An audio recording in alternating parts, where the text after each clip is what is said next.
G. Acción de control del Logos Kundalini. Volviendo a la misión del Logos Kundalini, recién ahora es posible explicar de qué modo controla la función general orgánica del microcosmos. En primer lugar, reparemos en que la función general del organismo microcósmico es la forma del proceso evolutivo del germen microcósmico. O, con otras palabras, el desarrollo del proceso evolutivo del germen adopta la forma de la función general. Pero la función general, considerada en sí misma, ¿de quién toma su forma? Respuesta: de la matriz esencial.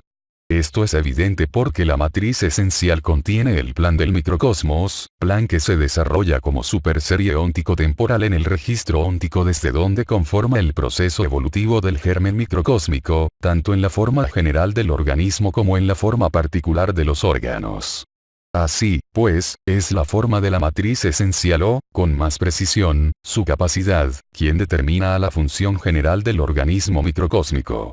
De manera semejante, se puede afirmar que la función particular de un órgano adopta la forma de su matriz funcional, es decir, su capacidad. En segundo lugar, debemos considerar la posibilidad de que la función general del organismo, o la función particular del órgano, se desvíe de la forma de la matriz esencial, o de la matriz funcional. Si ello ocurre, el proceso evolutivo del organismo deja de apuntar hacia la finalidad intelectual. Es entonces cuando el Logos Kundalini interviene para controlar la función general. También lo hace en el caso del proceso evolutivo de un órgano. Si su función particular se desvía de la forma de la matriz funcional, entonces interviene el Logos Kundalini para controlar la función particular. Hay que aclarar que el Logos Kundalini se encuentra dispuesto a intervenir en todo momento del ciclo vital para controlar la función general o las funciones particulares. Si en un momento dado del proceso evolutivo de un germen microcósmico, su función general, o particular, se desvía de la forma de la matriz esencial, o funcional, entonces, en ese momento, interviene el Logos Kundalini para restablecer la forma arquetípica de la función. Cabe preguntar cómo ejecuta el Logos Kundalini esta acción de control. Respuesta: es necesario distinguir dos casos. Que la función general del organismo microcósmico se haya desviado de la forma de la matriz esencial o que la función particular de un órgano se haya desviado de la forma de la matriz funcional. El orden de estos casos será mantenido de aquí en más, y nos referiremos a ellos como el primer caso o el segundo caso.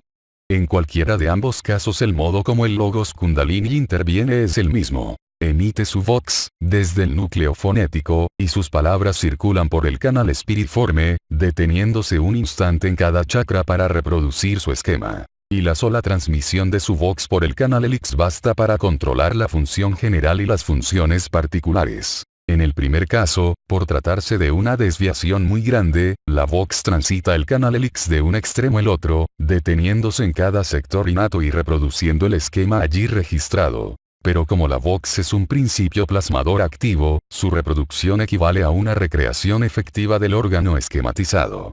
Al completar el recorrido, lo que acontece es que el microcosmos íntegro ha sido recreado y, por lo tanto, reorientado en la función general. El proceso evolutivo obedece entonces a la función continua y el germen prosigue su desarrollo que apunta sin inconvenientes hacia la finalidad intelectual.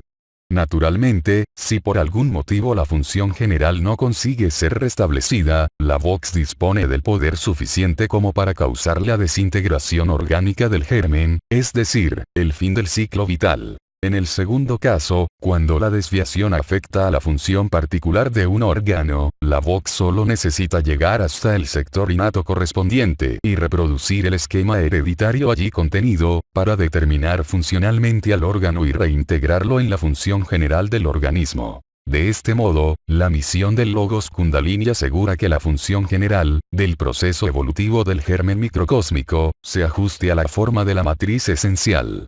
Por su acción reguladora el organismo microcósmico tenderá indefectiblemente hacia la finalidad intelectual, o sea, hacia el límite de la función general. Esa finalidad, ese límite, es el objetivo microcósmico de la finalidad del pasú, vale decir, la autonomía óntica. Entendemos mejor, ahora, en qué consiste la misión del Logos Kundalini. En controlar que la función general del organismo microcósmico no se desvíe de la forma de la matriz esencial. Y hemos visto, también de qué modo ejecuta ese control. Con solo circular con su voz plasmadora por el canal Helix consigue corregir la desviación de la función general. Sin embargo, para alcanzar una comprensión total de la misión del Logos Kundalini, aún nos falta establecer cómo advierte dicha desviación. Pero la respuesta es muy simple, aunque los conceptos implicados signifiquen extrema complejidad. El Logos Kundalini advierte que existe una desviación cuando el proceso evolutivo del germen microcósmico se torna inestable. Lo contrario también es cierto. Existe control cuando el proceso evolutivo demuestra estabilidad.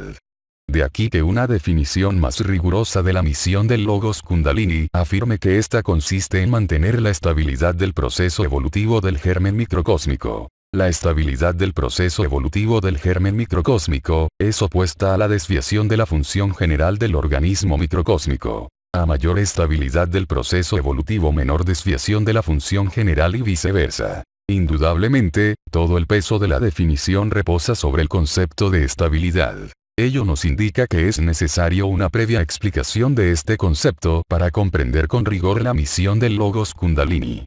Ahora bien, la estabilidad a que se refiere la definición tiene el significado específico de estabilidad orgánica, lo que exige una explicación estructural del concepto. Pero una explicación tal no puede ser más compleja, por lo que nos aproximaremos sistemáticamente al significado propuesto, comenzando en el siguiente artículo con una definición general de la estabilidad. Luego, en el artículo I, se describirá un concepto previo a la noción de estabilidad orgánica, que será empleado en el artículo J como fundamento de la definición estructural de estabilidad. H. Concepto general de estabilidad. Del modo más general, la palabra estabilidad significa la permanencia o duración de una cosa. Por ejemplo, un cuerpo en equilibrio será estable mientras permanezca o dure en ese estado. Pero la misión del Logos Kundalini consiste en mantener la estabilidad del proceso evolutivo del germen microcósmico. Lo que nos interesa conocer es la estabilidad de un proceso, es decir, de algo en movimiento, de un fenómeno solo descriptible en función de sus magnitudes variables. Ello no será difícil pues la estabilidad no solo alcanza a lo que permanece inmutable. El movimiento también puede ser estable. Referido exclusivamente al movimiento de un proceso evolutivo, el concepto general de estabilidad afirma que un movimiento será estable si se mantiene en todo momento la razón de su cambio. Para explicar el concepto general hay que comenzar por estudiar en qué consiste el movimiento del proceso evolutivo. Por medio de unos ejemplos, el primero de los cuales considera al movimiento como un simple desplazamiento de un cuerpo, vamos a poner de relieve que todo proceso se caracteriza por dos funciones a las que hay que saber distinguir con claridad. Apliquemos, por ejemplo, el concepto general a un cuerpo que cae libremente hacia la Tierra. Sin ninguna duda su movimiento es estable, pues en todo momento se mantiene la razón de su cambio. A esta razón se la conoce como ley de la gravitación universal. En particular, el movimiento de un arquetipo, es decir, el proceso evolutivo, es estable cuando se mantiene la razón de su cambio. A esta razón la hemos definido como ley de evolución o función continua del progreso evolutivo. Las estructuras vivas, tales como los entes vegetales o animales, crecen y se desarrollan según un proceso evolutivo y por eso es habitual hablar, por ejemplo, de la estabilidad en el crecimiento de una planta cuando su desenvolvimiento responde a la ley de evolución. En el caso del germen microcósmico, y aquí es donde se ve la propiedad del término, es evidente que su proceso evolutivo será estable en tanto y en cuanto se mantenga fiel a la función general, que es la razón de su cambio. Con estos ejemplos se evidencia la validez del concepto general. La estabilidad de un proceso evolutivo exige la permanencia de la razón de su cambio. Pero ahora sabemos mucho más sobre el movimiento pues, tal exigencia, implica que el movimiento ha de obedecer fielmente a una ley o función. Bien que se mire, hemos efectuado, en el proceso, la distinción entre el movimiento y la ley universal que lo rige. Tal distinción es, desde luego, puramente analítica, pero no por ello carente de fundamentos reales. Sin olvidar que en el fenómeno real todas las variables del proceso evolutivo están ligadas estructuralmente, no hay inconvenientes para estudiar cada una de ellas en función de sus relaciones mutuas. Solo así podremos comprender la esencia de la estabilidad, pues la permanencia de la razón de su cambio, exigida al proceso, solo puede ser explicada como una relación de exactitud entre el movimiento y su ley. A fin de que la explicación sea clara, conviene generalizar las definiciones para todo proceso evolutivo. Todo proceso evolutivo se caracteriza por dos cosas: el movimiento, real y complejo, con el que se desarrolla, y la ley universal que rige al movimiento y a la cual éste tiende a obedecer. El movimiento real del proceso es un movimiento resultante de la acción combinada de todas las variables internas del fenómeno, es decir, es el movimiento total y exterior del fenómeno. Toda interacción entre externos se concreta entre los movimientos reales de sus respectivos procesos evolutivos. Desde el punto de vista analítico, el movimiento real de todo proceso recibe, también, el nombre de función real. La función real es una variable dependiente de la ley universal. Por otra parte, la ley universal que rige al movimiento real recibe distintas calificaciones según contexto de la definición: función ideal, función arquetípica, función patrón y función preestablecida.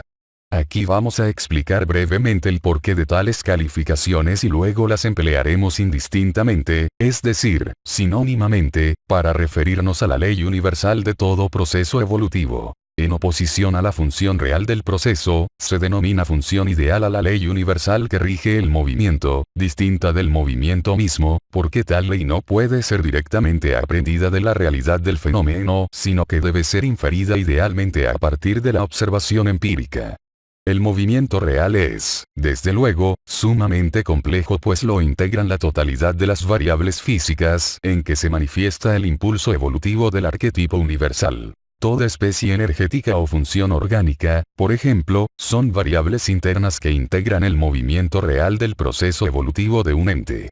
Para justificar la calificación de función ideal que se da a la ley universal que rige el movimiento real, vamos a recurrir a un ejemplo simple en el que el movimiento se reduce a traslación de cuerpos. Las conclusiones obtenidas podrán luego, por inducción analógica, ser extendidas a otras formas de movimiento, pues una ley universal puede regir a cualquier tipo de movimiento, tanto energético como funcional u orgánico. Si con las mismas condiciones iniciales, coincidencia de tiempo e inmediación de espacio, se permite que un conjunto de cuerpos semejantes se dirijan hacia la Tierra en caída libre, se comprobará que el movimiento específico de cada ejemplar es ligeramente diferente al del otro. Sin embargo, se afirma que a todos los movimientos los alcanza las generales de la ley gravitatoria universal. Vale decir que, a pesar de sus diferencias específicas, los movimientos tienden a ajustarse a una ley universal. Pero esta ley, que por estar rigiendo a todos los movimientos reales específicos, ha de estar más allá de todos ellos, debe ser inferida por observación y comparación, es decir, por aplicación de una función real sobre otra, para comprobar las analogías específicas y determinar el género de la ley universal. Y una aplicación tal, desde luego, solo puede ser realizada por un sujeto sistemático, es decir, por el sujeto cultural en la estructura cultural. Es evidente que una ley general así inferida, por aplicación sistemática de las funciones reales específicas, es solo un concepto tajada de la estructura cultural, una función de función, una idea. De aquí la calificación de función ideal que se atribuye a la ley universal que rige el movimiento real de todo proceso evolutivo. En general, la función ideal es un concepto cuya extensión abarca todos los movimientos reales específicos que su descripción comprende. Ahora bien, la conclusión de que la ley universal que rige el movimiento real es una función ideal no implica de ningún modo su inexistencia. Que una función sea ideal solo significa que existe en otro plano, que pertenece a otro orden de existencia.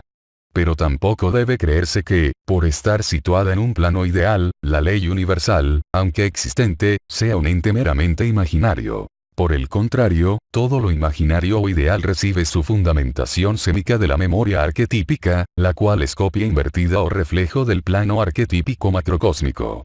Así, todo lo que es ideal es también arquetípico y es por eso que a la función ideal se la califique, también, de función arquetípica. Pero la frontera entre la especie y el género señala el límite de la certidumbre racional para el vir ya despierto como es, pues, que aceptamos la existencia de las leyes universales si las mismas son solo conceptos genéricos.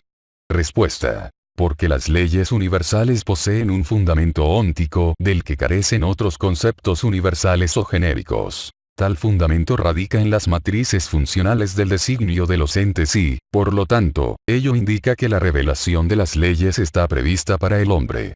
Para verlo con claridad hay que afirmar la entidad de todo proceso evolutivo. De ese modo la existencia individual de un proceso, en tanto que ente, depende de la concurrencia de dos términos, uno universal y otro particular. El término universal es el impulso evolutivo que, en sí mismo, es análogo al de todos los arquetipos universales. Vale decir, el impulso evolutivo es un ser universal. Pero el impulso evolutivo es la causa eficaz del movimiento real del proceso y, por eso, a este movimiento lo vamos a denominar naturaleza legal del proceso.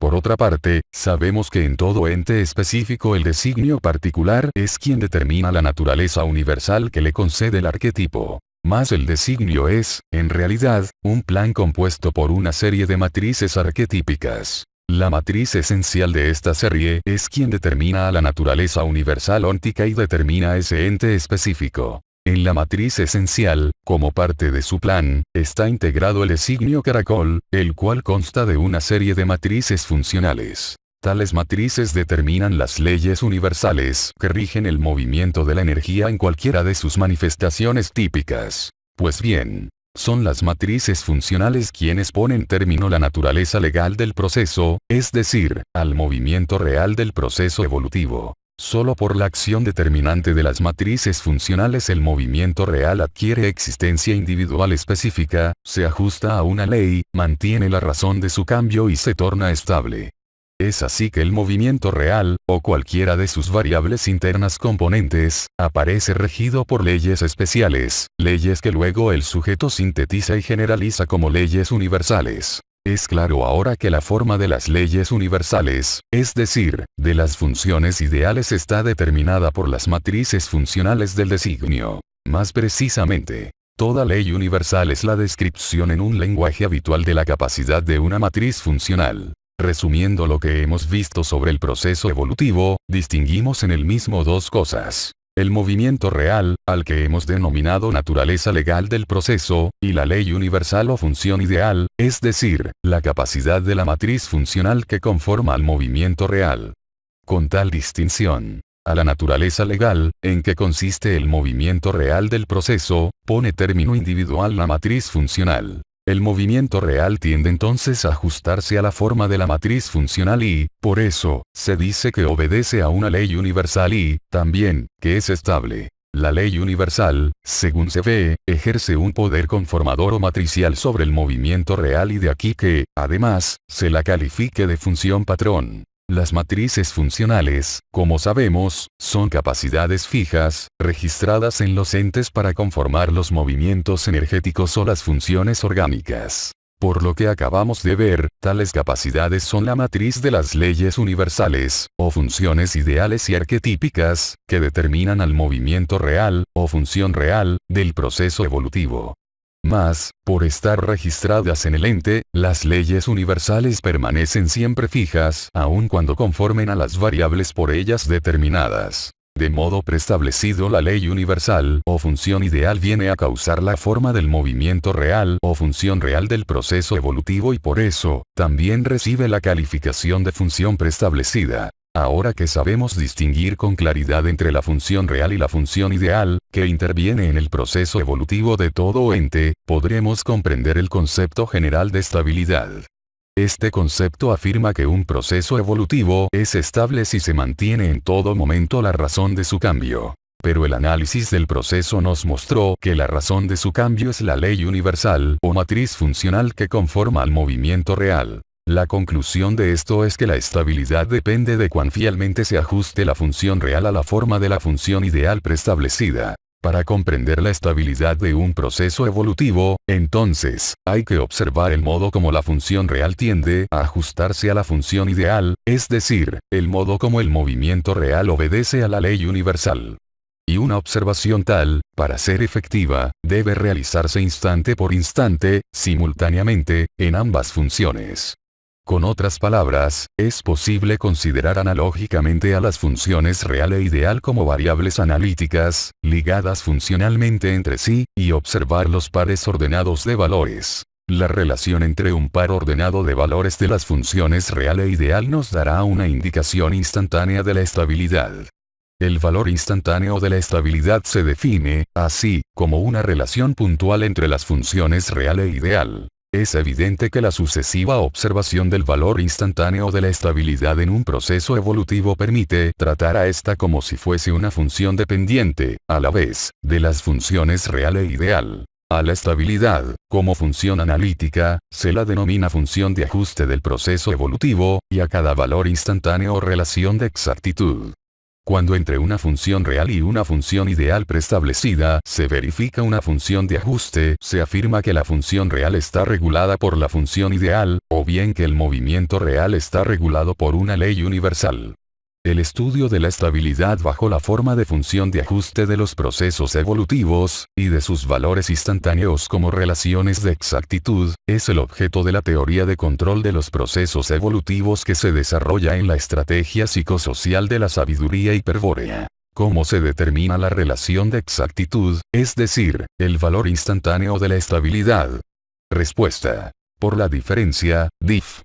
Puntual entre los valores correspondientes de las funciones real e ideal. La diferencia es la medida de la exactitud. Si entre dos valores correspondientes de las funciones real e ideal existe una diferencia apreciable, ello indica una falta de exactitud o inestabilidad. Cuanto mayor es la diferencia, tanto mayor es la inestabilidad, y cuanto menor es la diferencia, tanto mayor es la estabilidad instantánea del proceso evolutivo. La diferencia y la estabilidad instantánea son, pues, inversamente proporcionales. Así, la máxima estabilidad se alcanza cuando la diferencia es mínima, es decir, cuando la diferencia es igual a cero, momento en el que el punto de la función real se ha identificado con el punto correspondiente de la función ideal.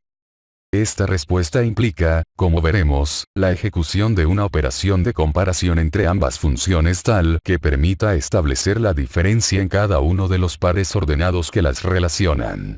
Semejante operación solo puede consistir en la aplicación puntual de una función sobre otra para exaltar sus diferencias. Con otros términos, se cotejan ambas funciones y se realiza una especie de contrastación matemática que destaca las diferencias, dif. Puntuales como valores instantáneos de la estabilidad. Si, como resultado de la aplicación puntual, se comprueba que la función real coincide exactamente con la función ideal, ello significa que la estabilidad es máxima. La condición para que la estabilidad de un proceso evolutivo sea máxima es, pues, que la función real se ajuste exactamente a la función ideal preestablecida. Tal exactitud implica que la función real ha de obedecer puntual y fielmente a la función ideal en todo su recorrido. Es evidente que en el caso de estabilidad máxima, cuando la función real coincide exactamente con la función ideal, no existe diferencia, dif. Apreciable entre ambas funciones. De aquí la extraña consecuencia de que la función de ajuste, para el caso de estabilidad máxima, es nula en todos sus puntos.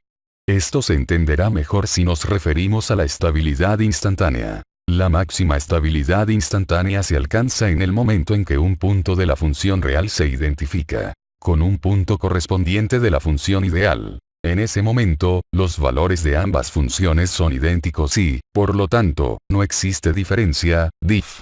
Entre ellos, vale decir, la diferencia es igual a cero. En el caso considerado, de máxima estabilidad durante todo el desarrollo del proceso evolutivo, no podrá detectarse la dif.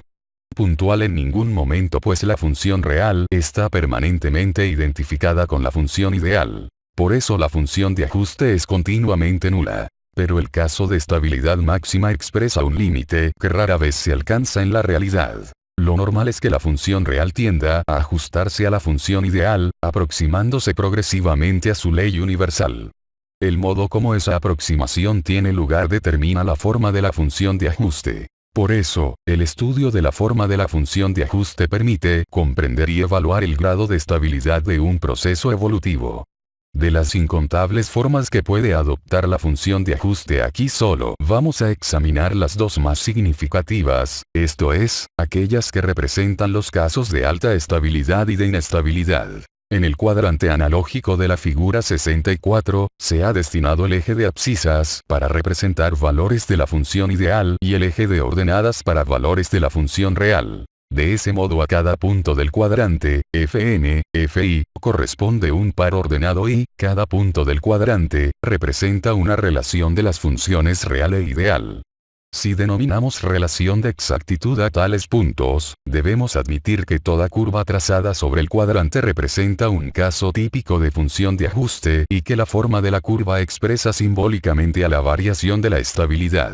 La curva senoidal de la figura 64 nos muestra el caso de inestabilidad máxima. Ello ocurre cuando la función de ajuste oscila en torno de la función ideal.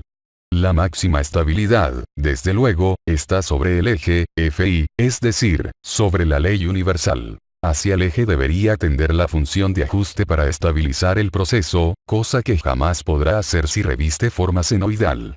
De este modo el proceso evolutivo es inestable pues su función real nunca coincidirá exactamente con la función ideal preestablecida. En la figura 65 vemos el caso en que la función de ajuste tiene forma de onda senoidal amortiguada. En este caso la estabilidad es alta porque la amplitud de la función de ajuste decrece continuamente tendiendo a cero. Ello ocasiona que el proceso se torne cada vez más estable, alcanzando la estabilidad máxima cuando la función de ajuste sea nula.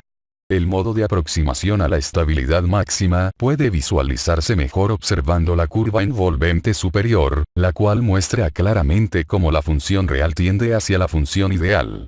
Esta curva envolvente es, particularmente, una función logarítmica. En consecuencia la función real tiende logarítmicamente a ajustarse a la función ideal. El problema de estabilizar un proceso inestable consiste, según se ve, en amortiguar la oscilación de la función de ajuste. El efecto de la amortiguación consiste en disminuir continuamente, en relación a una función logarítmica, la amplitud de la función de ajuste, ver figura 65. Esto demuestra que la estabilidad está en relación con la amplitud. ¿Más qué significa tal relación? Respuesta. La amplitud de la onda senoidal, que representa a la función de ajuste, es la medida de la desviación que existe entre la función real y la función ideal. Para comprobarlo hagamos el siguiente razonamiento. Primero, si hay amplitud hay desviación. Segundo, si la amplitud es constante el proceso es inestable pues la función de ajuste oscila constantemente sobre el eje de la función ideal. En este caso, ver figura 64, la desviación, es decir, la medida de la amplitud, es también constante. Todo valor constante de la desviación asegura la inestabilidad del proceso. Tercero, si la amplitud decrece continuamente, como en la figura 65, la desviación tiende a cero. Ello indica que en un límite la función real se igualará con la función ideal, lo que constituye un caso típico de estabilidad. Cuarto, si la amplitud de la función de ajuste fuese continuamente igual a cero no existiría desviación. La función real estaría ajustada exactamente a la función ideal, estaría bajo el control de esta. Este es el caso de estabilidad máxima. Quinto, cada valor de amplitud de la función de ajuste es una relación de exactitud puntual entre las funciones real e ideal, cuya medida está dada por la diferencia, dif. Pero cada valor de la amplitud representa igualmente a la desviación instantánea entre las funciones real e ideal. En consecuencia, la desviación instantánea es igual a la diferencia, dif. Por otra parte, a la izquierda de ambas figuras se ha representado en un círculo unitario al rotor generador de la función de ajuste. En las figuras 64, se trata de un radio vector de módulo fijo y unitario, cuyo giro circular produce la función senoidal. En la figura 65, el radio vector tiene un módulo que disminuye constantemente mientras gira. Es decir, la longitud del radio vector se acorta a cada paso. Al cabo de cierto número de vueltas el módulo se anula y el radio vector desaparece en el centro del círculo unitario. Sin embargo, en ese recorrido, su movimiento ha tomado la forma de una espiral. La proyección de dicha espiral sobre el cuadrante analógico es la función de ajuste en forma de sinusoide amortiguada. Todas estas formas relativas a la función de ajuste, tanto la sinusoide como la sinusoide amortiguada, la espiral o la envolvente logarítmica, son descripciones analíticas de algunas matrices funcionales del designio caracol. Con esto ha quedado en claro que la estabilidad de un proceso evolutivo implica la permanencia de la razón de su cambio, es decir, la obediencia fiel de su movimiento a una ley universal o función ideal. Un proceso es estable si su movimiento se ajusta exactamente, o tiende a una función preestablecida. La estabilidad se obtiene ejerciendo control sobre la función real para que ésta se identifique con la función ideal preestablecida. El efecto del control se verifica sobre la función de ajuste, es decir, sobre la relación analítica entre las funciones real e ideal. El objetivo del control consiste en neutralizar la desviación, o sea, en llevar a cero la diferencia instantánea, dif, entre ambas funciones. Para conseguir este resultado hay que dotar a la función real, a cada instante, de un valor inverso al que indica la diferencia, dif. De ese modo se neutraliza la desviación y la función real se identifica con la función ideal, asegurándose la estabilidad del proceso. El valor negativo de la diferencia, menos dif, se denomina factor de ajuste. La adición instantánea del factor de ajuste, menor diferencia, a la función real permite corregir su desviación y por eso se dice que el movimiento está regulado. Esta operación de adición instantánea del factor de ajuste, menor dif, recibe el nombre de retroalimentación o retroacción, feedback. Con más precisión, el control es una operación que consiste en detectar la diferencia instantánea, dif, entre la función real y la función ideal, y retroalimentar a la función real con el factor de ajuste, menos dif, es decir, con el valor inverso de la diferencia, dif. La función real, así regulada, tiende a ajustarse exactamente a la función ideal, manteniéndose permanente la razón de su cambio, vale decir, asegurándose la estabilidad del proceso evolutivo. Es posible afirmar estas conclusiones en el contexto orgánico y definir estructuralmente al concepto de estabilidad para comprender la misión del Logos Kundalini. Empero, antes de encarar tal definición, habrá que explicar el concepto complementario imprescindible que describe la idea de dos cosas pertenecientes a órdenes diferentes, análogos y correlativos, relacionadas entre sí por un proceso de identificación unívoca. A este concepto lo vamos a denominar, en adelante, concepto previo y lo vamos a explicar en el siguiente artículo. Y, concepto previo. La idea que hay que captar es la de dos cosas pertenecientes a órdenes diferentes, análogos y correlativos, relacionadas entre sí por un proceso de identificación unívoca. Antes de mostrar con ejemplos qué pueden ser estas cosas, hay que aclarar los términos de lo enunciado para evitar confusiones. En primer lugar, los órdenes son los planos de existencias de las cosas. Tales órdenes son diferentes si están opuestos, como, por ejemplo, lo están lo exterior a lo interior, lo real a lo ideal, etc. Cuando decimos ente externo y lo ponemos a ente interno, se entiende que nos referimos a dos cosas que existen en diferentes planos, en dos órdenes distintos del mundo. El hecho de emplear la palabra orden en lugar de plano implica la presencia de un valor asignado a cada miembro ordenado. Puede variar el criterio para asignar un valor mayor o menor a lo exterior y a lo interior, pero es difícil suponer que tienen el mismo valor. Para algunos lo exterior está en un orden superior con respecto a lo interior o viceversa. Para otros lo ideal es eminentemente superior a lo real o viceversa, etc. En segundo lugar, los planos de existencias de las cosas son análogos si es posible establecer entre ambos una correspondencia biunívoca, es decir, una relación tal que, a cada punto de un plano, corresponde un punto equivalente en el plano análogo, y viceversa. Entre dos planos tales siempre será posible proyectar una cosa de un plano al otro, de tal modo que el proyecto conserve invariantes las propiedades topológicas de la cosa. Aquí vamos a exigir, también que el proyecto conserve invariante su función orgánica, es decir, que exista invariancia estructural. Con estas condiciones, la cosa y su proyecto, son análogos. Por otra parte, dos planos análogos son correlativos cuando se establece entre ambos un paralelismo temporal, es decir, cuando entre dos cosas análogas, una en cada plano, sucede una proyección continua.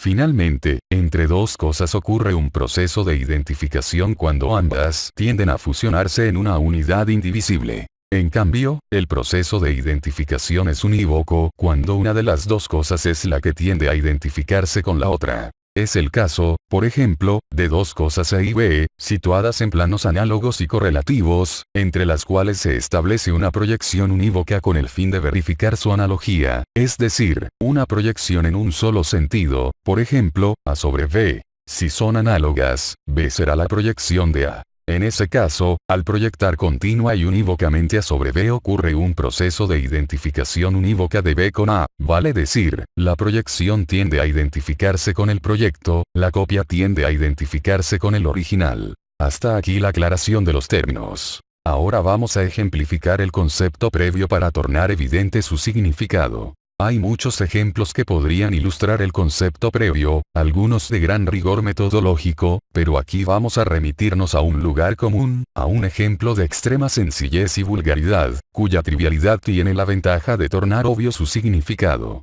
Podremos, luego de comprender un ejemplo tal, evidente por sí mismo, extender el concepto a los casos más generales. Vamos a considerar, pues, el caso del hombre que proyecta ejecutar una obra, un opus. En principio, analizaremos el caso del escultor, cuya obra es la estatua de piedra. El escultor, pongamos por caso a Miguel Ángel y a su opus David, en un primer momento solo dispone de la idea del opus y de la piedra bruta sobre la que proyecta concretar tal idea. Miguel Ángel contempla a la piedra bruta y en ella ve, proyectada, su representación de David. Entonces toma el martillo y el cincel y, por medio de golpes adecuados, intenta realizar el proyecto. Trata de quitar la piedra sobrante y conseguir, así, que la piedra bruta se conforme al proyecto, se ajuste a la idea del opus. Y momento a momento, a medida que el proceso escultórico progresa, la piedra va tomando la forma del proyecto, es decir, la piedra realmente se transforma en David.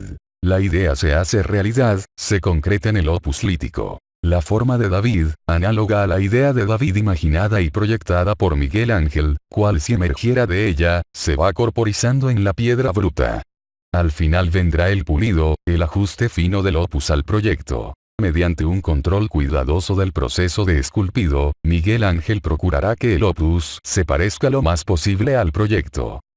En verdad, la intención de Miguel Ángel es que, finalmente, la obra se identifique con el proyecto, que el opus David se confunda con la idea David, en una entidad inseparable. Aunque trivial, este ejemplo es perfectamente claro para patentizar el significado del concepto previo.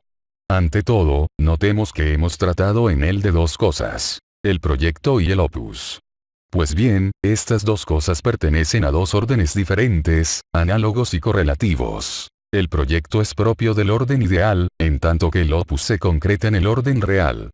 Pero también es evidente que, entre ambas cosas, existe un proceso de identificación. El movimiento transformador del proceso escultórico tiende a identificar finalmente al opus con el proyecto. La actividad del escultor nos muestra, de modo ejemplar, el significado de dos cosas pertenecientes a órdenes diferentes, análogos y correlativos, relacionadas entre sí por un proceso de identificación unívoca.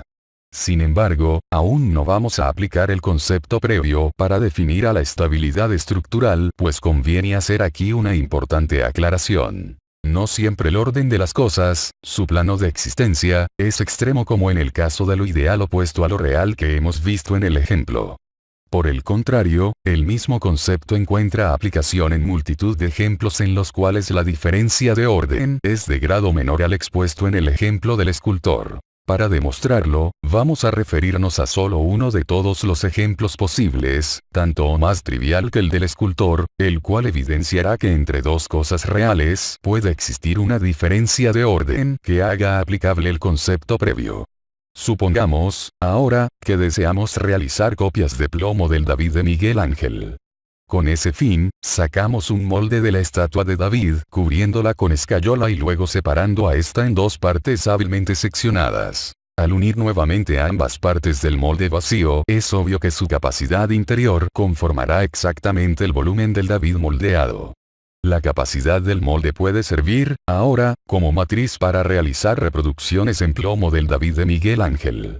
Para conseguirlo solo tendremos que ajustar las mitades del molde y verter el plomo, en estado líquido, por un orificio que comunique al exterior con la capacidad interior, es decir, por un canal. Cuando el plomo haya cambiado al estado sólido, obtendremos una copia del David con solo separar las mitades del molde y extraer el cuerpo que ha ocupado completamente el volumen de la capacidad, que se ha conformado en su matriz. Repitiendo este procedimiento, desde luego, lograremos reproducir una pluralidad de modelos de David, cada uno de ellos con diferente grado de perfección respecto a la forma matricial. Algunos reproducirán más fielmente esta forma, por haberse ajustado mejor a la matriz, en tanto que otros presentarán distintas imperfecciones y su calidad será inferior. Supongamos también, para extraer de este ejemplo el máximo de sus posibilidades, que luego de elaborar el molde de escayola ocurren dos hechos. Que cae un rayo y reduce a polvo la estatua original del David de Miguel Ángel y que, por motivos que no vienen al caso, padecemos desde entonces una amnesia selectiva que nos impide recordar de dónde sacamos el molde. No obstante estos hechos, nosotros continuamos reproduciendo estatuas de plomo de David sin plantearnos jamás el interrogante sobre el origen del molde. Con tales condiciones, en este ejemplo se hace evidente que trata sobre dos cosas reales. La matriz y el modelo reproducido con ella, copia de la forma original. Sin embargo, siendo reales, ambas cosas pertenecen a distinto orden de existencia por cuanto, una, la matriz, es la causa formal de la otra. El modelo. La matriz causa la existencia del modelo y, por lo tanto, su propia existencia es anterior a la del modelo que lo imita. La matriz es a priori del modelo, pues el modelo tiene necesidad esencial del molde para existir. Así pues estas dos cosas, la matriz y su modelo efectivo, pertenecen a dos órdenes diferentes, análogos y correlativos. La analogía, y correlatividad, se comprueba con solo establecer una correspondencia biunívoca entre todos los puntos de la superficie de la matriz y todos los puntos de contacto que con aquellos presenta la superficie del modelo cuando se haya ajustada a la matriz. Pero además, es evidente que, durante la reproducción del modelo, ambas cosas están relacionadas entre sí por un proceso de identificación unívoca. A medida que el plomo líquido, la cosa efectiva, va ocupando la capacidad matricial, la cosa causal, se desarrolla un proceso de identificación formal, es decir, un proceso durante el cual, el plomo amorfo, va adquiriendo la forma de la matriz. También es evidente que la identificación completa, el momento en que la forma del modelo es idéntica a la matriz, solo puede ocurrir el final de un proceso, como su culminación perfecta. Con otras palabras, la máxima perfección del modelo solo puede concebirse como finalidad, como límite superior de un proceso de identificación entre su ser formal efectivo y el ser matricial causal que lo determina. Comprobamos que en este ejemplo, referido a dos cosas reales, tiene cabal aplicación el concepto previo. Se trata aquí de dos cosas pertenecientes a órdenes diferentes, análogos y correlativos, relacionadas entre sí por un proceso de identificación unívoca. Pero, esa aplicación similar de un mismo concepto a los dos ejemplos, al del escultor de piedras y al del escultor de plomo, implica la importancia consecuencia de que ambos ejemplos son análogos, es decir, que los elementos de uno deben corresponder con los del otro. Aquí lo que nos interesa destacar es que las dos cosas del primer ejemplo guardan relación analógica con las respectivas dos cosas del segundo. En el caso de la estatua de piedra, el opus, y la estatua de plomo, el modelo, esta relación es por demás evidente. Donde hemos de detenernos un momento, es en la analogía que debe necesariamente existir entre la idea del opus, el proyecto del primer ejemplo, y la capacidad del molde, la matriz del segundo ejemplo. En síntesis, lo importante es admitir que en el segundo ejemplo, puesto que a él nos estamos refiriendo, la matriz real es análoga a un proyecto. Por lo tanto, la matriz es análoga a un proyecto real. En general, puede afirmarse sin inconveniente que toda matriz real, a cuya forma se ajusta un modelo real, es un proyecto real. Como el concepto previo se aplica al segundo ejemplo, esta conclusión permite extender la aplicación de tal concepto a todo ejemplo en el cual un modelo real surja de un proyecto real. La condición suficiente y necesaria para justificar la aplicación es simplemente que el proyecto real cumpla la función de una matriz real, es decir, que el proyecto real conforme al modelo.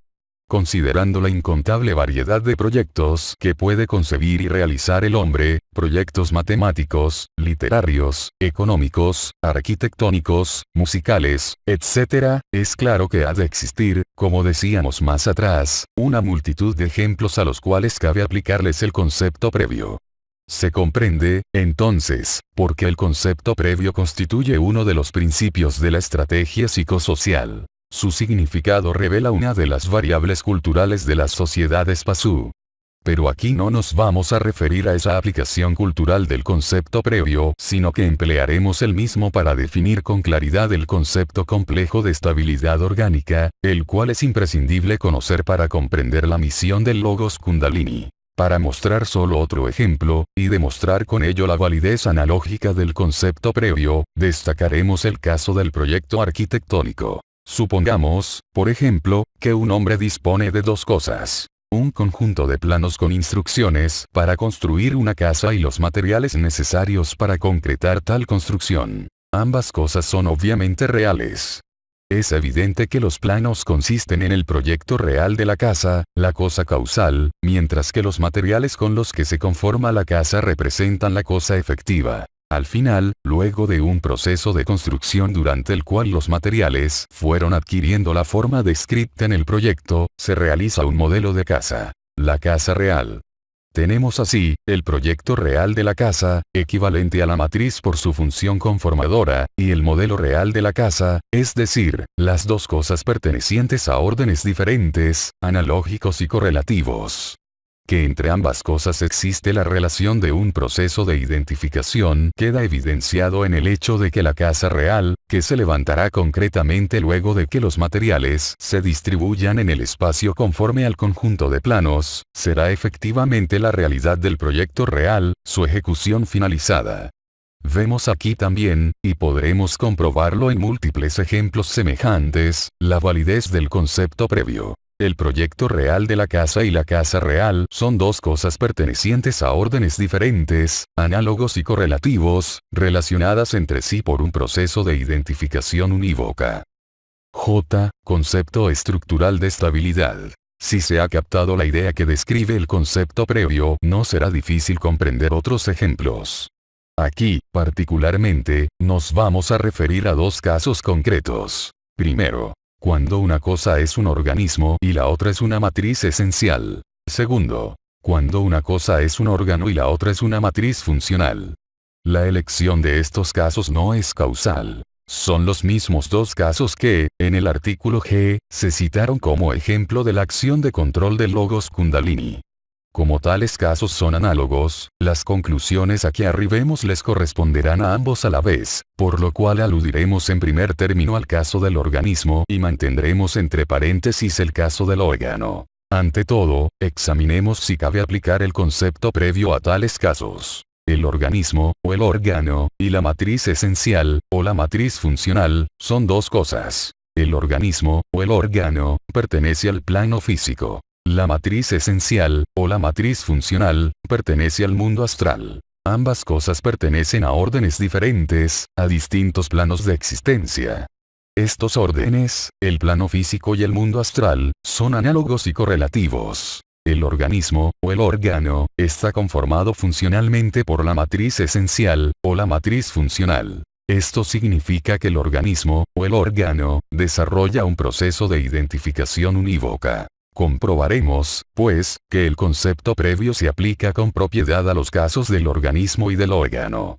Siendo así, podemos aceptar, sin inconvenientes, que estos casos son análogos a los ejemplos expuestos en I. Vale decir, el organismo, o el órgano, es análogo al modelo y la matriz esencial, o la matriz funcional, es análoga a la matriz, o sea, a la capacidad del molde. Ahora bien, el concepto previo se aplica a todos los casos en los que un modelo real surja de un proyecto real, puesto que toda matriz real, a cuya forma se ajusta un modelo real, es un proyecto real. En los casos considerados aquí, del organismo y del órgano que es análogo al proyecto real. Respuesta. El plan del designio, contenido en el registro óntico de un organismo, y que es idéntico a la capacidad de la matriz esencial, es un proyecto real. Y, en particular, el esquema anterior, contenido en el sector innato de un órgano, y que es idéntico a la capacidad de la matriz funcional, es un proyecto real. Verificada la validez de los casos propuestos, notemos ahora que el proceso de identificación unívoca que relaciona al organismo, o al órgano, con la matriz esencial, o la matriz funcional, es un proceso evolutivo, es decir, un proceso al que cabe aplicar el concepto general de estabilidad. La estabilidad de un proceso evolutivo exige la permanencia de la razón de su cambio, es decir, la obediencia fiel de su movimiento función real a una ley universal o función ideal. Justamente, la aplicación del concepto general de estabilidad a los casos del organismo y del órgano es lo que permite definir el concepto estructural de estabilidad. Para ello solo hace falta asimilar los conceptos de función real y de función ideal en el contexto orgánico. Es lo que haremos a continuación. Todo organismo, u órgano, cumple una función general, o particular. El proceso evolutivo con que se desarrolla su crecimiento, en tanto que estructura viva, tiende en todo momento a perfeccionar esa función propia. La finalidad del proceso evolutivo, la perfección propiamente dicha, es un plan, o proyecto real, de la función general, o particular, que se encuentra preestablecido en el registro óntico, o en el sector innato correspondiente. Ese plan, ese proyecto real, es la capacidad de la matriz esencial, o de la matriz funcional. Durante el proceso evolutivo, la función general, o particular, tiende a identificarse con la matriz esencial, o funcional. Desde el punto de vista estructural, entonces, es evidente que la función general, o particular, es análoga a una función real, es decir, al movimiento real del proceso, a su naturaleza legal. Y también que la matriz esencial, o funcional, es análoga a una función ideal preestablecida, es decir, a una ley universal que determina y conforma la naturaleza legal de un proceso evolutivo. Estas analogías nos permiten, finalmente, definir al concepto estructural de estabilidad. El proceso evolutivo de un organismo es estable cuando su función general se ajusta exactamente a la forma de la matriz esencial. El proceso evolutivo de un órgano es estable cuando su función particular se ajusta exactamente a la forma de la matriz funcional.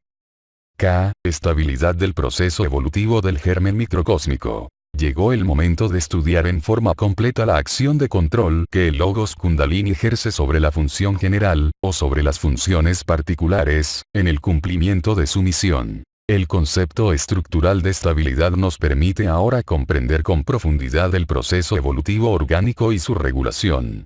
Como la acción de control se concreta por efecto de la vox circulante en el canal hélix, hemos de comenzar por describir este primer acto. Trataremos, sobre todo, de comprender el modo en que la palabra de control llega justamente al órgano cuyo proceso es inestable.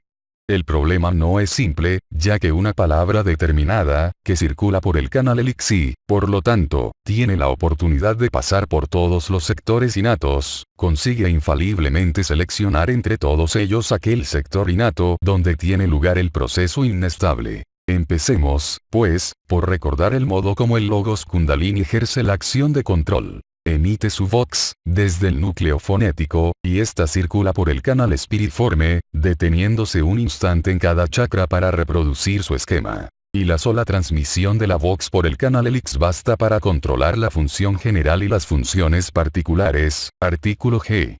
Para comprender con detalle esta acción de control, hay que advertir dos cosas y sacar una conclusión. En primer lugar, notemos que la superserie óntico-temporal de esquemas anteriores está desplegada a lo largo del canal hélix, en una sucesión de sectores innatos cuya totalidad constituye el registro óntico microcósmico. Esto quiere decir que los sectores innatos o chakras se extienden en una superserie desde el núcleo fonético, que es el fundamento del primer chakra, hasta el Brahma chakra, que es el último chakra del organismo microcósmico.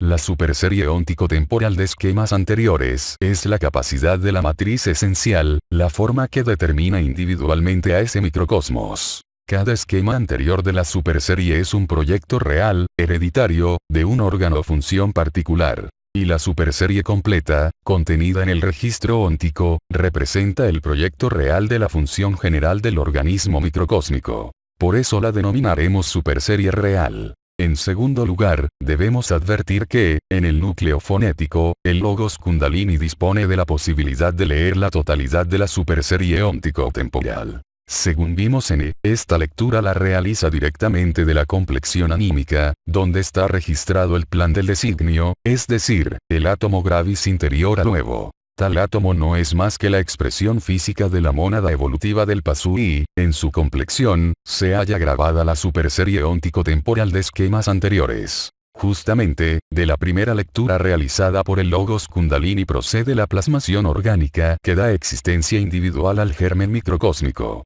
Pero, luego de esa primera plasmación que produce al microcosmos, el logos Kundalini repite el plan, lo relee, tantas veces como sea necesario para asegurar el control de la función general del organismo microcósmico. Tal el carácter de su misión. Con ese fin, instante tras instante, la vox del logos Kundalini circula por el canal Helix reiterando las palabras originales del plan de la matriz esencial, es decir, repitiendo la superserie óntico-temporal. Sin embargo, hay que aclarar que, luego de la primera plasmación productora del germen microcósmico, en las siguientes repeticiones del plan, el logos Kundalini no está obligado a respetar el orden de sucesión matricial de la superserie. Puede, y de hecho es lo que efectivamente hace, leer y repetir solo aquellos sectores del plan que convengan, en un momento dado, a su misión de controlar la función general. Así, la repetición de la superserie podría consistir de sus mismos términos esquemáticos, pero ordenados de manera diferente. A esta reproducción posterior de la superserie, cuyo fin es el control de la función general, la denominaremos superserie fonética. Hasta aquí las dos advertencias anticipadas. Ahora debemos extraer una conclusión.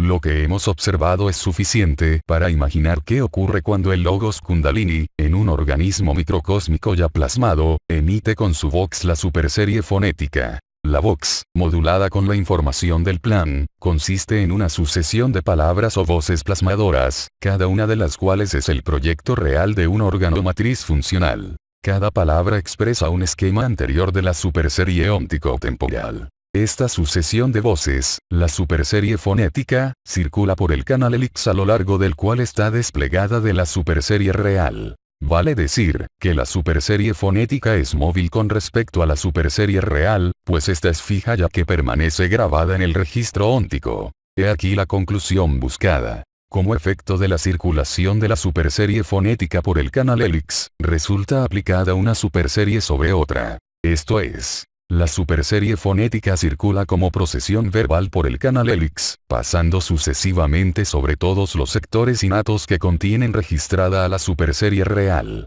Resulta así efectivamente aplicada una superserie sobre otra. La importancia de comprender esta conclusión radica en que toda la acción de control del logos Kundalini se basa en la aplicación de la superserie fonética sobre la superserie real. La aplicación, como veremos, es interpretada por el logos Kundalini como comparación. Una operación que permite determinar la diferencia entre una función particular y la matriz funcional, corregir la desviación, y mantener la estabilidad del proceso evolutivo.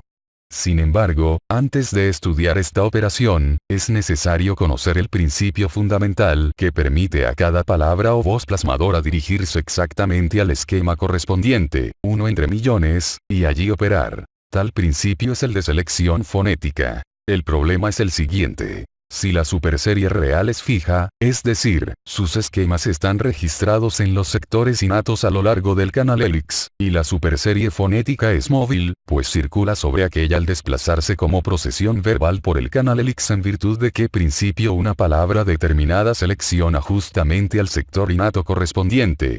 O, con otros términos. Si, por ejemplo, en el interior de la superserie fonética, como uno de los vijas de la procesión verbal, vibra la palabra ajna en virtud de qué principio la palabra ajna, que recorre toda la longitud del canal Helix, se detiene justamente en el ajna chakra para controlar su función particular.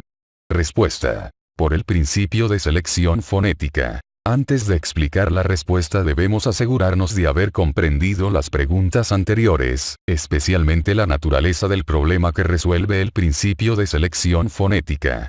Más todo se hará claro si planteamos el problema analógicamente, en el contexto de una alegoría ferroviaria. En primer lugar, imaginemos que el canal Helix es análogo a una vía ferroviaria que atraviesa, en toda su longitud, un total de 28 túneles. Estos túneles están señalados, desde el primero hasta el último, cada uno con una letra del alfabeto castellano. Pero, al estar distribuidos en serie sobre la vía Helix, es decir, una continuación del otro, los túneles así señalados, conservan el orden alfabético. Primero está el A, luego el B, etc. En síntesis, los túneles guardan el orden A, B, C, puntos suspensivos, X, Y, Z. La serie de túneles así descrita es evidentemente análoga a la superserie real. Cada túnel es análogo a un chakra, es decir, a la capacidad de un sector innato. Ello implica, desde luego, que cada túnel es diferente a todos los demás.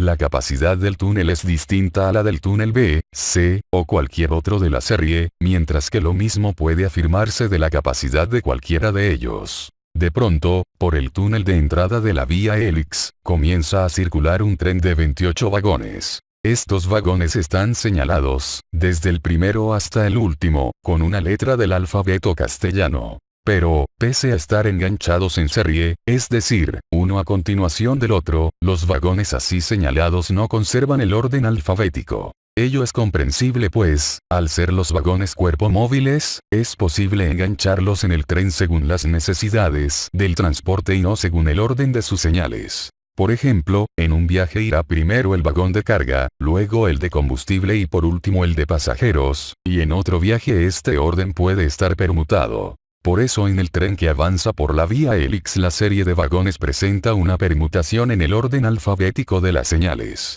Primero está el vagón Z, luego el B, etc. En síntesis los vagones guardan el orden, Z, B, X, puntos suspensivos, A, C, Y. La serie de vagones así descrita es evidentemente análoga a la superserie fonética. Cada vagón es análogo a una palabra o voz plasmadora, a la expresión de un esquema anterior. Ello implica, desde luego, que cada vagón es diferente a todos los demás. La estructura de un vagón de carga es claramente distinta a la estructura de un vagón de pasajeros, el vagón A no es igual al vagón B o C o cualquier otro de la serie. Y lo mismo puede afirmarse de cualquiera de ellos. Es en este momento cuando hay que prestar suma atención a la trama alegórica. Porque ahora vamos a situarnos en la posición conveniente para observar lo que ocurre cuando el tren, Z, B, X, puntos suspensivos, A, C, Y, se desplace por la vía Helix y atraviese la serie de túneles, A, B, C, puntos suspensivos, X, Y, Z. Supongamos, pues, que nos hemos ubicado en el lugar adecuado y que, desde allí, observamos el desplazamiento del tren. Si nuestro criterio es lógico, seguramente preveemos lo que debería ocurrir. El tren debería arrastrar a sus 28 vagones por toda la longitud de la vía Helix y se tendría que detener al final, luego de haber pasado bajo los 28 túneles. Si tal es nuestra previsión, sin dudas quedaríamos profundamente sorprendidos al comprobar lo que realmente ocurre. A medida que el tren circula los vagones eligen, cada uno, el túnel que ostenta su misma señal y, luego de desengancharse, se detienen y permanecen en su interior. Para visualizar tan curioso comportamiento, prestemos atención a las señales alfabéticas de los túneles y vagones. El primer túnel es el A y el último el Z, estando los 28 intermedios ordenados alfabéticamente. Bajo ese primer túnel pasa el primer vagón, es decir, el Z. Nada ocurre. Luego pasa el segundo, el tercero, el cuarto, etc. Y nada ocurre. Recién cuando han pasado 25 vagones bajo el túnel A, aparece el vagón A, cuya señal coincide con la del túnel A. El vagón A, como se deduce de la serie, Z, B, X, puntos suspensivos, A, C, Y, ocupa el puesto número 26 en la serie de vagones. Pues bien, al coincidir el vagón A con el túnel A, aquel se desengancha automáticamente del tren y se detiene exactamente bajo el túnel A, permaneciendo allí mientras el tren se aleja por la vía Helix. El segundo túnel es el B y bajo el mismo pasa ahora el primer vagón Z. Nada ocurre.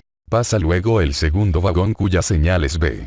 Como el vagón y el túnel tienen la misma señal, el segundo vagón se desengancha y permanece bajo el túnel B. El primer vagón Z llega ahora al tercer túnel C. Nada ocurre. Pasa luego el tercer vagón X. Nada ocurre. Y así, pasan bajo el túnel C todos los siguientes vagones sin que ocurra nada, hasta que llega el vagón número 27, es decir, el vagón C. Entonces este se desengancha y permanece bajo el túnel C. Del mismo modo ocurre en los siguientes túneles, hasta que al final el primer vagón Z se estaciona bajo el último túnel Z y concluye el desplazamiento del tren.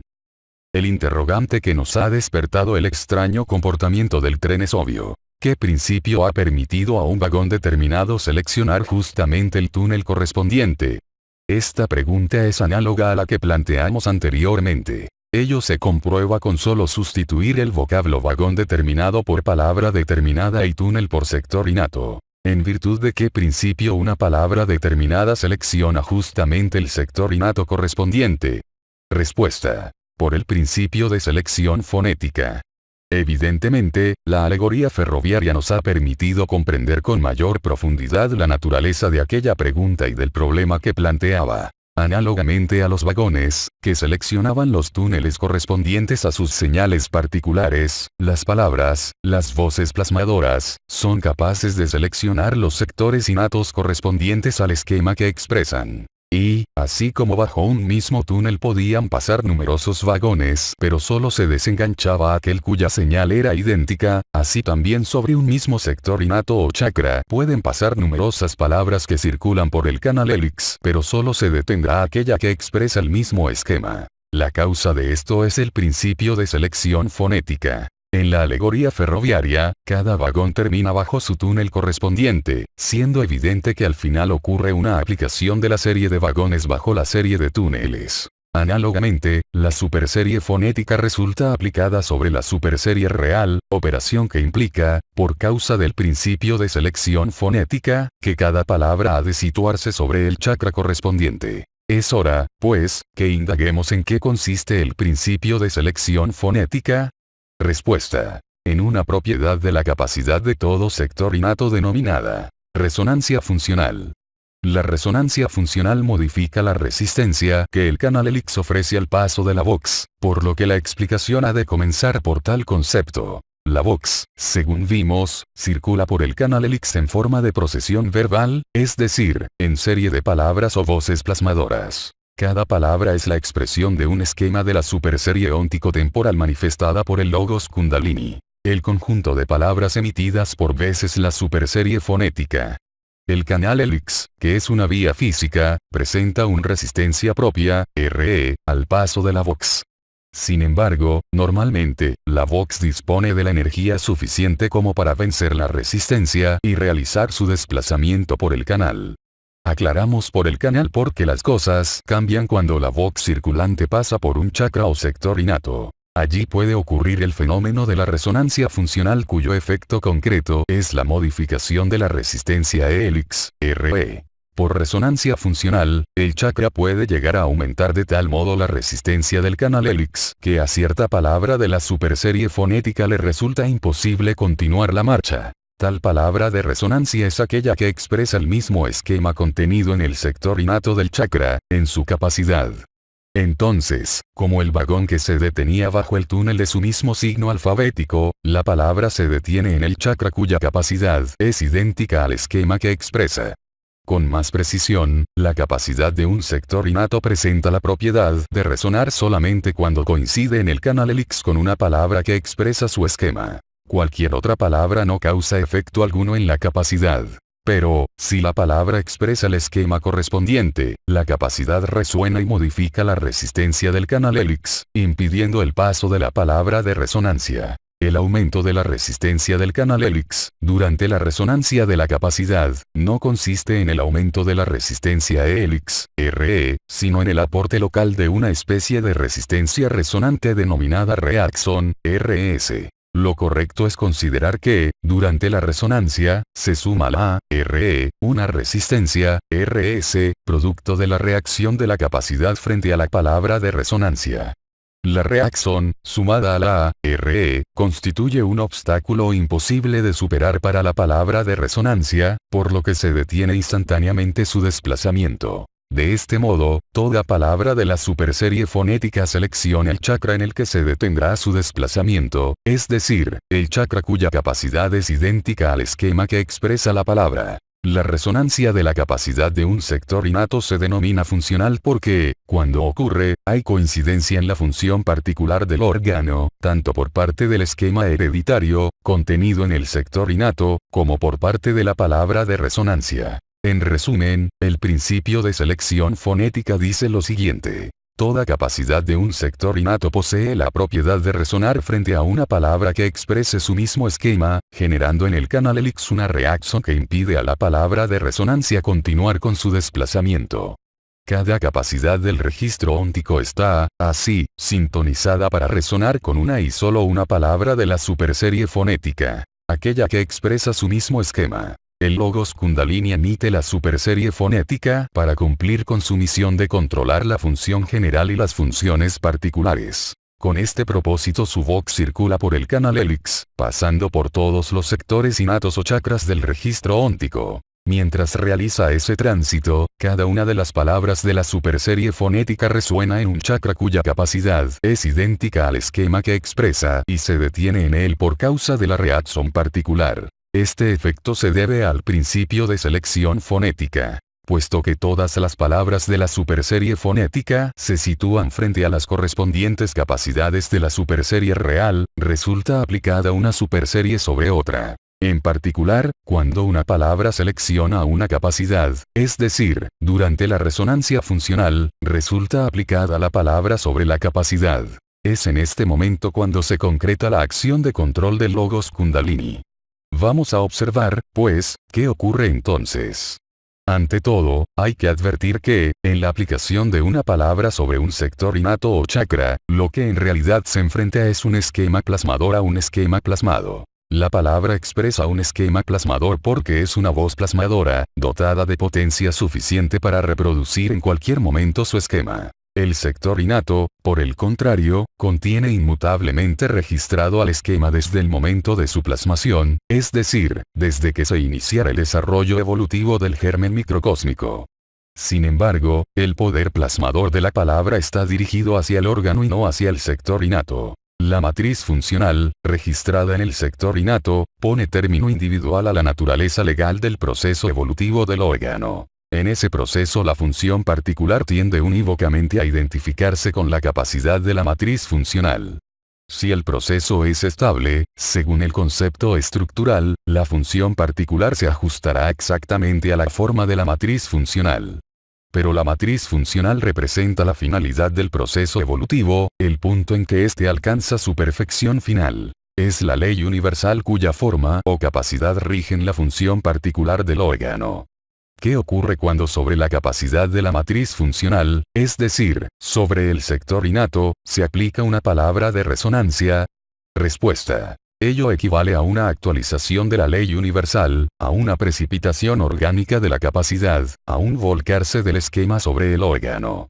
Si el proceso es estable, ello redunda en un mayor ajuste de la función particular a la matriz funcional, es decir, del órgano a la capacidad del sector innato. Es como si la palabra probara el ajuste entre la matriz y el modelo, como si colocara el molde sobre la estatua de plomo para comprobar la exactitud de su ajuste. Por eso decíamos que el poder de la palabra está dirigido hacia el órgano. La palabra de resonancia actualiza, entonces, la función ideal y la aplica sobre la función real, vale decir, actualiza la matriz funcional y la aplica sobre el órgano. Mas, si el proceso es estable, solo se verifica el ajuste existente sin ninguna otra consecuencia. Es fundamental comprender que la operación de aplicar la matriz sobre el órgano puede revelar alguna diferencia. Ello ocurre cuando el proceso es inestable y el órgano no se ajusta exactamente a la matriz. Entonces, de la aplicación, ha de surgir necesariamente alguna diferencia, por adición o defección de elementos estructurales. Pues bien, cuando existe diferencia entre el órgano y la matriz funcional, la palabra responde inmediatamente. Vale decir, la palabra responde a la diferencia, dif. Si el proceso es estable, la comparación que realiza la palabra no detecta ninguna diferencia, pues el órgano se ajusta exactamente a la matriz funcional. Mas, la situación es muy diferente cuando el proceso es inestable. ¿Qué ocurre entonces? Respuesta. Se concreta la misión del Logos Kundalini. Tiene lugar una acción de control destinada a corregir la desviación de la función particular para ajustarla nuevamente a la matriz esencial. Tal acción de control es efectuada directamente por la palabra de resonancia. Para explicar esta respuesta debemos plantear el problema en el contexto del concepto estructural de estabilidad. En principio, hemos visto que la misión del Logos Kundalini consiste en controlar la función general orgánica del microcosmos, o la función particular de un órgano. Pero luego se aclaró que la acción de control procura mantener la estabilidad del proceso evolutivo del germen microcósmico evitando la desviación. Esta desviación es, desde luego, la diferencia instantánea entre la función general y la matriz esencial, o entre la función particular y la matriz funcional. Si la diferencia existe, es decir, si la función orgánica se ha desviado y no se ajusta a la matriz arquetípica del designio, entonces, concretamente, la operación de control solo puede consistir en la adición del factor de ajuste, menor diff, a la función orgánica desviada. El Logos Kundalini corrige así la diferencia, diff, y asegura que la función general, o particular, se ajuste exactamente a la forma de la matriz esencial, o funcional. Explicaremos paso a paso la acción de control del Logos Kundalini mediante un ejemplo del segundo caso, es decir, del caso en que la función particular de un órgano se ha desviado de su matriz funcional. Supondremos, por ejemplo, que la función particular de la glándula hipófisis real se ha desviado de la matriz funcional del Ajna Chakra.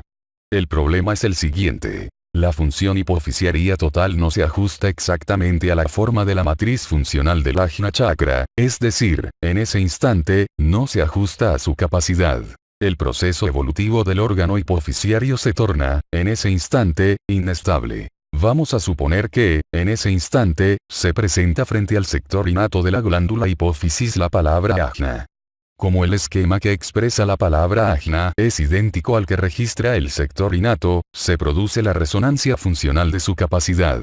En consecuencia, la reacción impide a la palabra continuar por el canal hélix. Quedan, en ese instante, aplicados la palabra Ajna sobre el chakra Ajna.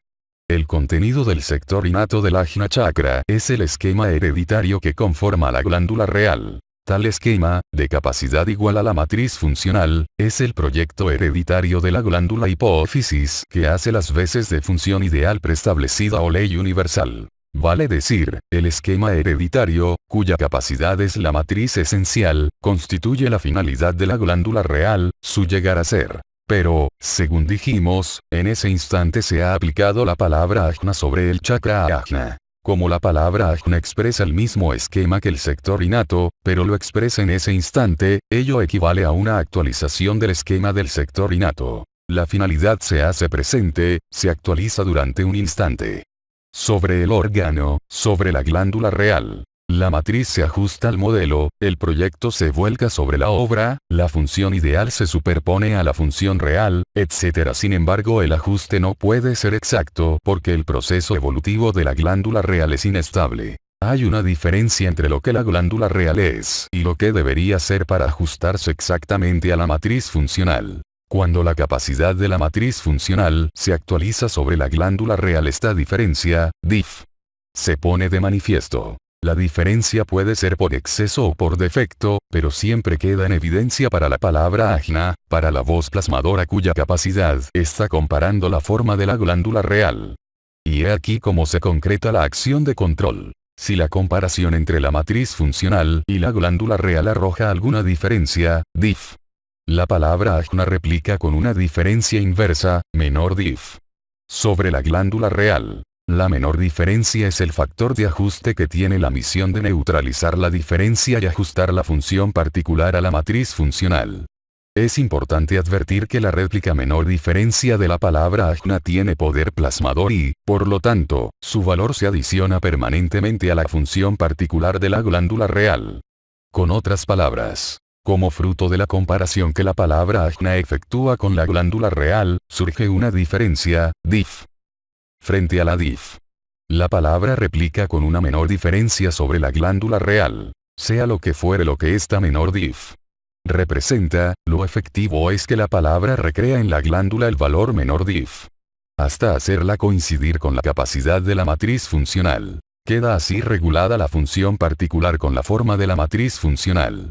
El órgano, en este caso la glándula real, corregido de esa manera por la palabra, acaba ajustándose exactamente a la matriz funcional, a la capacidad del sector innato. Tal regulación significa concretamente que el poder plasmador de la palabra ha agregado o quitado en el órgano aquello que constituía la diferencia entre este y la matriz funcional, es decir, ello significa que la palabra ha plasmado en el órgano el factor de ajuste, menor diff, que ha recreado estructuralmente al órgano hasta neutralizar la diferencia y asegurar un ajuste exacto.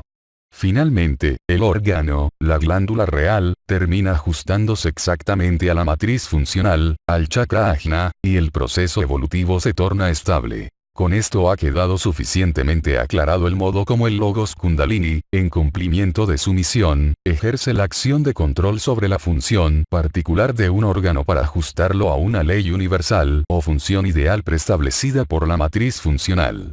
Las conclusiones extraídas del ejemplo pueden extenderse a otros casos orgánicos o aún al mismo organismo microcósmico. En resumen, se ha demostrado que la misión del Logos Kundalini consiste en controlar la función general del organismo microcósmico o las funciones particulares de los órganos para evitar que se desvíen de los planes del designio, planes que están contenidos en la capacidad de la matriz esencial o en las capacidades de las matrices funcionales.